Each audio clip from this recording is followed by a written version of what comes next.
This movie rips. Just by a round of applause, how many people have not seen this movie? Oh, that's awesome. Great.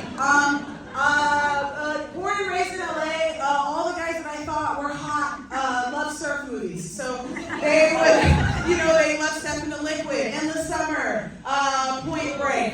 And those are great movies. And surf movies are fucking awesome because usually the antagonist is the wave, but it's also the protagonist. It's a big wave.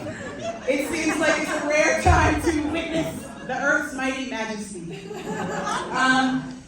So anyway, let me tell you a little bit about this movie before we bring up the gorgeous, gorgeous screenwriter who wrote this film. Who's here with us tonight. Badass. I will say, what drew me to this movie, I think, this movie came out in 2002. It opened up third to behind Triple X and Signs. Do with that information what you will. But I do remember seeing this movie. I think I was 13. And I think for the most part, if you're a woman or non-binary or queer, when you watch a film, you're watching it like, I don't really see myself in this protagonist, but I guess I'll watch The Born Identity with my dad and try and feel something. But I remember watching this movie and feeling like here was a young lady who really was a mom. It's a story about how she's kind of taking care of her sister, but also about female friendship, which really means a lot to me. A word about surfing in Hawaii. Surfing is so notable in Hawaii because it is considered the birthplace of the sport, with ancient Polynesians first developing it there, deeply intertwining it with Hawaiian culture and history. Surfing there is not just a sport, but is a significant part of their social structure, often reserved for royalty and even considered a spiritual practice. This movie premiered in 2002, based off Susan Orland's 1998 magazine article, Life Swell. It made $51.8 million, it's a budget of $25 million. John Stockwell, I know, gone John Stockwell directed this film. He also directed Crazy Beautiful. I don't know if you guys remember that. Kirsten Dunst's movie.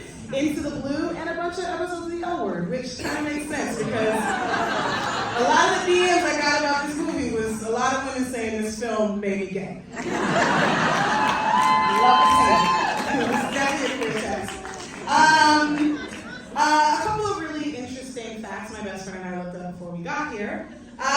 The rainbow behind Cape Bosworth at the end of the competition was real. They almost edited it out because it looked too cheesy, but Hawaii has like a shit ton of rainbows because it's magical. The house that they live in is actually the same house that's Drew Barrymore's house in 51st Dates. Okay, I have no idea here. And a word as to why surfing pipe is so dangerous. The reef is really shallow. The waves can be up to 20 feet. And it's just crowded and it's just all messed up and stuff. Kelly Slater said about waves, big waves are a whole different ballgame. You're riding a wave with an immense amount of power, speed, and it's generally over 10 meters. On the face of the wave, obviously, life and death thoughts start to happen. Deep, bro. Okay, so without further ado, I would love to bring up the amazing screenwriter who graces us with her presence.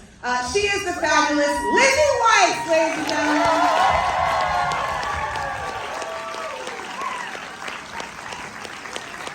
Hi, Lizzy. Hello. Hi. Okay. Tell me about this awesome movie that has so many freaking fans here. How did you get involved in it? I'm so glad you said female friendship because from the very beginning that was so important to me. Every iteration was about that and about this family of girls, sisters and surrogate moms. And of course it's about surfing, and Susan Orland's article was so amazing and created and talked about these girls in Hana who grew up, all they did was surf all day. But then we made it a little bigger in competition, but I really wanted the essence of still to be, girl friendship and an athlete. And then how do you get romance with all that? How do you go for the thing you want, but also be in love and also want to order pancakes and say you're Mrs. Yeah, I just got chills when you for ordering pancakes. Okay, I mean, when you sat down to write it, like adapting it. Was it more of an adaptation? Like how much research did you put into writing this and taking it from Suor's articles? To be fast, I got the job and it was more like the article, smaller and gentler. And then Fast and Furious came out, and Stockwell came on, and everyone at Universal was like, let's make it bigger and sports and less like, let's get boys. Let's get so it kept changing, but I'm sure there's lots of writers here. Like you kind of just gotta go with the flow as it keeps changing. And yes, I was so lucky. They sent me a bunch of times to Hawaii. Yeah, cool. That's great. Yeah. So this is after. So that is actually you want a job in Hawaii for sure. But this is after. So this is after Fast and Furious, Michelle Rodriguez. After the first one, yeah. Yeah, this is after Girl Fight. Okay, I know a lot about Michelle. I know more about her than I should. Okay. We showed up on the beach in like black leather pants to watch Kate on her off day. We were like, she's chaos. That's crazy. I'm like actually not surprised by that. I'm not surprised by that at all. Okay. And also, what is your favorite scene in the movie that you wrote that kind of you used to? Well, I had a cameo. Do you want to tell us, or do you want us to stream the scene? You'll never know. I don't know if it's my favorite, but it is funny. You're just shooting one day, and John goes, I want Matt like doing something. Like I want him like interviewed by like a girl journalist. Lizzy, get in here. And I was just like standing out like, okay, and I just sat there. So when she comes out with the condom, actually that's my favorite scene. Yeah. Comes out with the condom. Yeah. Step 1, step 2, step 3. Then I'm there interviewing Matt. That's me. Love it. I will scream when I see you. Do you find that there's like a renaissance for this movie at all, or people talk to you about it? Yeah, as I was telling you in the lobby, like I feel like when I meet a woman and she loves it, I'm like, oh, you're 34 or 35. Exactly. Yes. Because it hit when you were between 11 and 15, and it was just like that perfect moment to be like, oh, it's empowering, it's exciting, it's a popcorn movie. Just had my first period, like I needed it. We all needed it.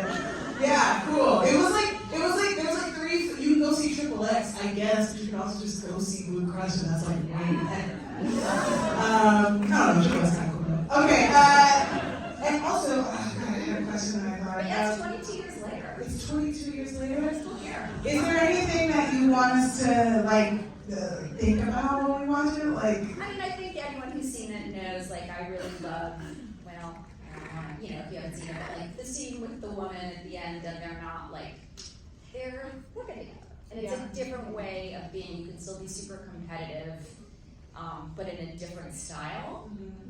Again, I don't want to ruin it. Yeah, I know, but yeah, there's But you know what I'm talking about. I do, and I love it. Well, thank you so much. Is there anything else?